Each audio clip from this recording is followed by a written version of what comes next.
Chapitre 20. Pashur, fils d'Imée, sacrificateur et inspecteur en chef dans la maison de l'Éternel, entendit Jérémie qui prophétisait ces choses. Et Pashur frappa Jérémie, le prophète, et le mit dans la prison qui était à la porte supérieure de Benjamin, dans la maison de l'Éternel. Mais le lendemain, Pashur fit sortir Jérémie de prison. Et Jérémie lui dit: Ce n'est pas le nom de Pashur que l'Éternel te donne, c'est celui de Magor-Missabib. Car ainsi parle l'Éternel: Voici, je te livrerai à la terreur, toi et tous tes amis, ils tomberont par l'épée de leurs ennemis, et tes yeux le verront. Je livrerai aussi tout Juda entre les mains du roi de Babylone, qui les emmènera captifs à Babylone et les frappera de l'épée. Je livrerai toutes les richesses de cette ville, tout le produit de son travail, tout ce qu'elle a de précieux, je livrerai tous les trésors des rois de Juda entre les mains de leurs ennemis, qui les pilleront, les enlèveront et les transporteront à Babylone. Et toi, Pashur, et tous ceux qui demeurent dans ta maison, vous irez en captivité, tu iras à Babylone, et là tu mourras, et là tu seras enterré, toi et tous tes amis auxquels tu as prophétisé le mensonge.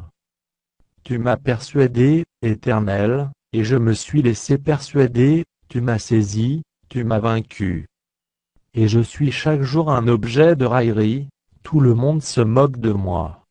Car toutes les fois que je parle, il faut que je crie à la violence et à l'oppression. Et la parole de l'Éternel est pour moi un sujet d'opprobre et de risée chaque jour. Si je dis: Je ne ferai plus mention de lui, je ne parlerai plus en son nom, il y a dans mon cœur comme un feu dévorant, qui est renfermé dans mes os. Je m'efforce de le contenir, et je ne le puis. Car j'apprends les mauvais propos de plusieurs, l'épouvante qui règne alentour accusez-le, et nous l'accuserons. Tous ceux qui étaient en paix avec moi, observent si je chancelle, peut-être se laissera-t-il surprendre, et nous serons maîtres de lui, nous tirerons vengeance de lui. Mais l'Éternel est avec moi comme un héros puissant, c'est pourquoi mes persécuteurs chancellent et n'auront pas le dessus, ils seront remplis de confusion pour n'avoir pas réussi, ce sera une honte éternelle qui ne s'oubliera pas. L'Éternel des armées éprouve le juste, il pénètre les reins et les cœurs.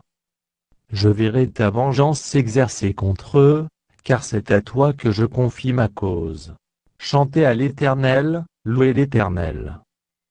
Car il délivre l'âme du malheureux de la main des méchants. Maudit soit le jour où je suis né. Que le jour où ma mère m'a enfanté ne soit pas béni. Maudit soit l'homme qui porta cette nouvelle à mon père: il t'est né un enfant mâle, et qui le combla de joie. Que cet homme soit comme les villes que l'Éternel a détruites sans miséricorde. Qu'il entende des gémissements le matin, et des cris de guerre à midi. Que ne m'a-t-on fait mourir dans le sein de ma mère? Que ne m'a-t-elle servi de tombeau? Que n'est-elle restée éternellement enceinte? Pourquoi suis-je sorti du sein maternel pour voir la souffrance et la douleur, et pour consumer mes jours dans la honte?